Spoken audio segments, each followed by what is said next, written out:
How's it going, everybody? Welcome to Gaming Instinct's 20 Pro Tips for Elden Ring. But a quick disclaimer before we get started, this video does contain some light spoilers of areas, enemies, and gameplay elements of Elden Ring. Click off the video if you do not wish to be spoiled in any way whatsoever. You have been warned. Now, onto the video.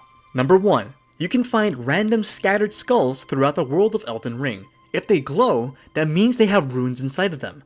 Runes are the same thing as souls in Elden Ring to level up your character. They do not carry a lot of runes, but for easy early levels, they do help out, so be on the lookout. Number 2. The poisonous weird egg weak point can be revealed underneath them by holding R2 and doing a strong heavy attack. They take a lot of hits to kill normally, so exposing the weak spot is your best bet. Number 3. Make sure to jump off the balcony when you first get to the round table hole to spawn Mad Tongue Alberic. Killing him will grant you access to the Fur Calling Finger remedy, which allows you to see summoning signs in Elden Ring, including co-op and PvP. Number 4. After you complete the tutorial by killing Soldier of Goldrick, look to your left and you'll see an item on the side edge of the small cliff. This will grant you the Strength emote. Number 5. Look out for caravans out in the world. Slaughtering all the enemies around it, including the 2 big trolls that are pulling it, will let you open up a chest that will give you some sort of weapon. There are multiple caravans out in the world, so always be on the lookout. Number 6. Use Torrent to kill dog-type enemies such as the wolves and other canine creatures if you're having trouble fighting them on foot.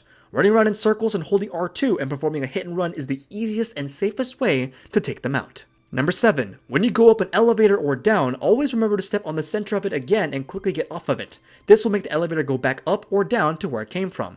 This way, in case you do die, which you most likely will, you won't have to pull the lever and wait for the elevator to come back to you every time you die when making a run back to your death location. Number 8. You can find the world map pieces for Atlas Plateau right here in this location, as you can see in the video. You won't see the item anymore by the pillar because we've already picked it up prior to this footage, but this is where it is located.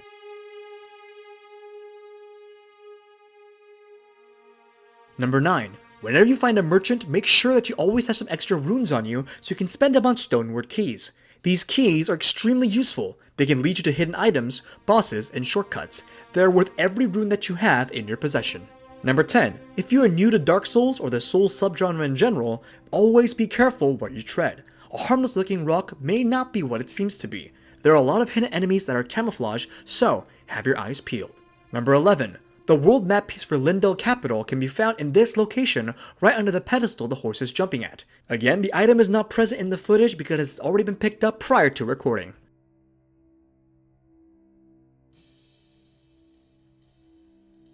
Number 12. Just like previous Dark Souls titles, Elden Ring is also filled with illusionary walls that can only be broken by hitting them with your weapon. They usually lead to secret items or hidden paths, so if you think you're near one, give it a hit with your fancy or not so fancy weapon. Number 13.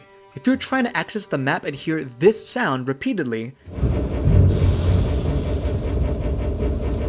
that means you have enemies near you that are aggro to you, and you cannot access the world map until you get far enough away from them or kill them. This is not a bug, so do not panic when it happens to you, because we thought it was at first until we later realized what was actually happening. Number 14. Use summoning spells that you have found throughout the world of Elden Ring if you feel that the situation is getting too tight and there are way too many enemies surrounding you. Number 15. If you're not sure where to go next in the massive world of Elden Ring, then look at which direction the light is pointing to at the site of grace. You can also open up the map as well to see which way it's facing towards. Number 16. Don't forget that in Elden Ring you can actually craft items. Need some extra buff coats for your weapon, such as holy damage or blood damage for a hard section or a boss fight? Well, now you can make as many weapon buffs and other types of items as you need as long as you have the necessary materials. Number 17. The world map allows you to place custom markers as well by pressing the square button, but it is kind of hidden away. There are 10 different marker symbols that you can use, and these can come in handy if you need a reminder of where something is when you need to come back to it, or a place that you found but didn't want to visit at the time. So be sure to take advantage of this mechanic in your adventures. Number 18. If you go all the way downstairs from the room where the smith is in the round table hold, you'll find 2 fog-locked hallways that require Stoneware Keys to open up. The first one, as you can see here, has already been opened, but there is a second one further down, and if you have unlocked it, you'll find a chest in the next room with an Assassin's Prayer book that can be given to Cleric so you can learn more incantations.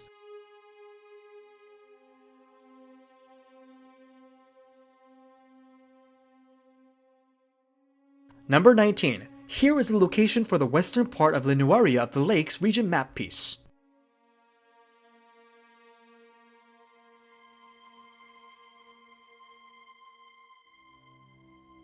And finally, number 20, make sure to talk to every single NPC you find across different regions of Elden Ring. Some of them will give you quest lines that have some sort of rewards and hidden stuff. Others will suggest to you where to go to have you discover something new and interesting. And remember to always exhaust the dialogue fully. And this concludes Gaming Instinct's 20 pro tips for Elden Ring. To see more videos, guides, and tips like this in the future, make sure to subscribe. Thanks for watching, this has been Sam Lee, and until next time.